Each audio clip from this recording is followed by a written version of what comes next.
بسم اللہ الرحمن الرحیم۔ السلام علیکم دوستو، میں ہوں انوار احمد۔ آپ دیکھ رہے ہیں آپ کا اپنا چینل اللہ دین۔ ناظرین، اس ویڈیو کے اندر ہم آپ کو ایک بہت ہی حیرت انگیز واقعہ بتانے والے ہیں کہ جب بادشاہ اورنگزیب نے حضرت خواجہ غریب نواز رحمۃ اللہ تعالیٰ علیہ کی درگاہ کو توڑنے کا ارادہ کیا تو دوستو اس خوبصورت واقعے کو آپ پورا ضرور سننا۔ اس واقعے کو سننے کے بعد آپ کا ایمان تازہ ہو جائے گا، اور اس ویڈیو کو جتنا ہو سکے زیادہ سے زیادہ شیئر کرنا۔ ابھی خواجہ غریب نواز رحمۃ اللہ تعالیٰ علیہ کے عرس بھی چل رہے ہیں، تو آئیے دوستو جانتے ہیں حضرت خواجہ غریب نواز رحمۃ اللہ تعالیٰ علیہ کی عالی شان کے بارے میں۔ دوستو، حضرت خواجہ غریب نواز رحمۃ اللہ تعالیٰ علیہ کے مزار مبارک کو جب اورنگزیب بادشاہ نے توڑنے کا ارادہ کیا، دوستو ایک مرتبہ بادشاہ اورنگزیب غریب نواز رحمۃ اللہ تعالیٰ علیہ کے مزار مبارک کی زیارت کے لیے تشریف لے گئے۔ اورنگزیب بادشاہ نے مزار مبارک پر پہنچ کر کہا، مان لیتا ہوں کہ حضرت خواجہ غریب نواز رحمۃ اللہ تعالیٰ علیہ اللہ کے ولی ہیں، مگر میں جب تک ان کو سلام پیش کروں گا تو مجھ کو جواب ملنا لازمی ہے۔ میں مان لیتا ہوں کہ خواجہ غریب نواز رحمۃ اللہ تعالیٰ علیہ اللہ کے ولی ہیں اور محبوب بندے ہیں، مگر میں یہ جب مانوں گا کہ جب میں وہاں پہنچ کر سلام پیش کروں اور مجھے جواب میں سلام کا جواب ملنا چاہیے۔ اگر مجھے سلام کا جواب نہیں ملا تو میں مزار شریف کو شہید کر دوں گا۔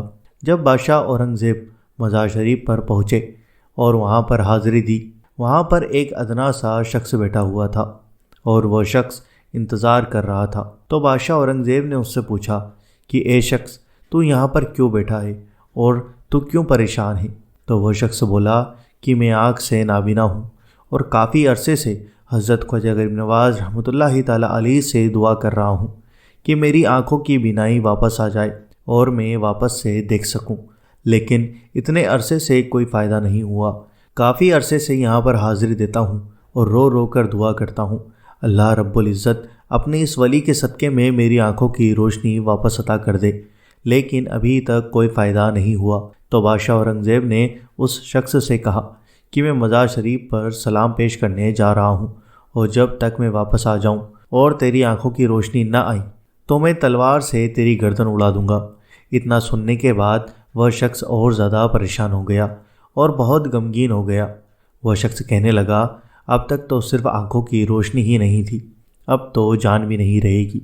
وہ شخص کہتا ہے کہ اب تک تو میں آنکھوں کی روشنی کی وجہ سے ہی پریشان تھا، پر اب تو گردن کی باری آ گئی ہے۔ پھر اس شخص نے رو رو کر تڑپ تڑپ کر حضرت خواجہ غریب نواز رحمۃ اللہ تعالیٰ علیہ سے دعا کری۔ دوستو ایک بات ہم آپ کو یہاں پر بتا دیں کہ وہ شخص دعا تو مانگتا تھا، پر اس طرح سے نہیں مانگتا تھا کہ جس طرح سے دعا مانگنے کا طریقہ ہے۔ دوستو بادشاہ اورنگزیب دربار میں گئے اور سلام پیش کرا، اور سلام پیش کرنے کے بعد بادشاہ اورنگزیب کو جواب نہیں ملا۔ پہلی مرتبہ سلام کرا تو جواب نہیں ملا، پھر بادشاہ اورنگزیب نے دوسری مرتبہ سلام پیش کرا، پھر بھی جواب نہیں ملا۔ پھر بادشاہ اورنگزیب نے تیسری مرتبہ سلام پیش کرا تو اندر سے سلام کا جواب مل گیا۔ جب خواجہ غریب نواز رحمۃ اللہ تعالیٰ علیہ نے سلام کا جواب دیا، وعلیکم السلام ورحمۃ اللہ وبرکاتہ، اور پھر فرمایا، اے اورنگزیب دوبارہ ایسی ضد نہ کرنا، تمہاری ضد کی وجہ سے میں اس اندھے آدمی کی آنکھوں کی روشنی لینے عرش الہی پر گیا تھا، اور اسی وجہ سے سلام کا جواب دینے میں دیری ہو گئی۔ دوستو اسی واقعے کے بعد بادشاہ اورنگزیب بھی اللہ کے ولی بن گئے۔ دوستو خواجہ غریب نواز رحمۃ اللہ تعالیٰ علیہ کا دربار بہت عالی شان ہے۔ دوستو ہو کر مایوس تیرے در سے کوئی سوالی نہ گیا، جھولیاں بھر گئیں سب کی کوئی خالی نہ گیا۔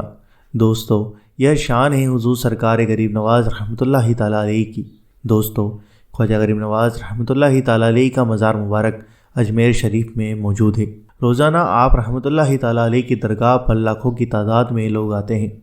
آپ سے محبت رکھنے والے، آپ کے عقیدت مند، آپ کے چاہنے والے اپنے دلوں کی مراد کو لے کر آتے ہیں اور اپنی مرادوں کو پاتے ہیں، اور درگاہ شریف پہنچ کر یقیناً لوگوں کی جائز تمنائیں قبول ہوتی ہیں۔